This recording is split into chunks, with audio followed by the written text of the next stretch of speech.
जम्मू कश्मीर में नायब तहसीलदार पदों की बहाली में उर्दू को अनिवार्य भाषा बनाए जाने के फैसले के खिलाफ व्यापक विरोध प्रदर्शन हुए।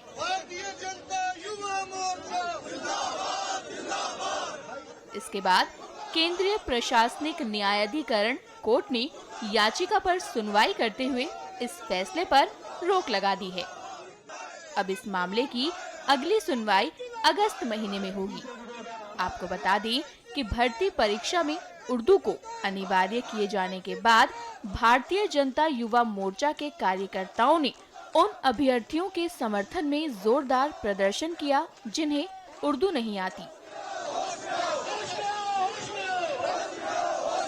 कोर्ट की रोक के बाद याचिकाकर्ताओं ने राहत की सांस ली है और एएनआई से बातचीत में अपनी खुशी जाहिर की है। कुछ स्टूडेंट्स आए थे, उनके कहने पे कोर्ट में केस फाइल किया और कोर्ट ने जो रूल्स हैं जिसमें उर्दू, हमने यही रखा कि ऑफिशियल लैंग्वेजेस एक्ट आने के बाद आप किसी को कंपेल नहीं कर सकते कि आप उर्दू में ही काम करो। उर्दू की नॉलेज होनी चाहिए, किसी और भी सब्जेक्ट की नॉलेज हो तो वो काम कर सकता है। Graduate with knowledge of any of the following 5 subjects, Urdu, English, Dogri, Hindi, Kashmiri.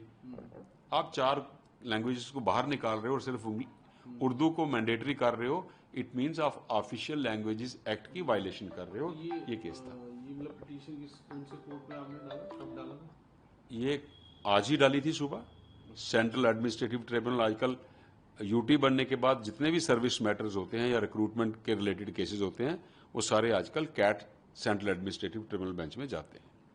तो उसमें आपने डाला तो जी। अभी क्या फिर उधर से ऑर्डर जो अब बोर्ड सुनाया ना, मैंने आपको यही कहा, उन्होंने क्या बोला ऑर्डर? मैंडेटरी जो रिक्वायरमेंट रखी थी नॉलेज ऑफ उर्दू उसको स्टे कर दिया और बोर्ड को डायरेक्शन दी कि जो बच्चे ग्रेजुएट हैं जिनके पास 5 लैंग्वेजेस में किसी भी लैंग्वेज की नॉलेज है वो पार्टिसिपेट कर सकते हैं। सर्वप्रथम जो कैट कोर्ट ने हमारे हक में फैसला सुनाया है उसके लिए उस कोर्ट का तहे दिल से धन्यवाद, क्योंकि जो जितने भी छात्राएं थी वो सफ़र कर रहे थे उर्दू लैंग्वेज की वजह से।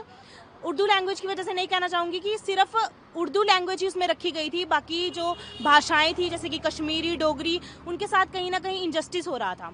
और जो कोर्ट ने हमारे हक में फैसला सुनाया है कि बाकी लैंग्वेजेस भी इसमें ऐड की जाएंगी, उससे स्टूडेंट्स को काफ़ी हद तक राहत मिली है। इसके खिलाफ हमने एक एप्लीकेशन कोर्ट के अंदर डाली थी कि जो बाकी भाषाएँ हैं, कश्मीरी, हिंदी, इंग्लिश, इन्हें भी समान अधिकार मिला जाए जैसे उर्दू को भी दिया गया। तो आज जैसा कैट कोर्ट ने अपना एक फ़ैसला सुनाया, उस फैसले के अंदर उन्होंने ये चीज़ कही है कि बाकी जितनी जो ऑफिशियल लैंग्वेजेस हैं, पहले क्या था कि इन ऑफिशियल लैंग्वेजेस के अंदर जो फॉर्म थे हमारे एक्सेप्ट नहीं हो पा रहे थे कि आप अगर सिर्फ उर्दू की जानकारी है तभी आप एक फॉर्म भर सकते हो। लेकिन अब कोर्ट ने ये ऑर्डर दिया गया है कि आप बाकी जितनी ऑफिशियल लैंग्वेजेस हैं उनके अंदर भी अगर उनकी नॉलेज किसी को है तो उनका फॉर्म भी आप एक्सेप्ट कीजिए।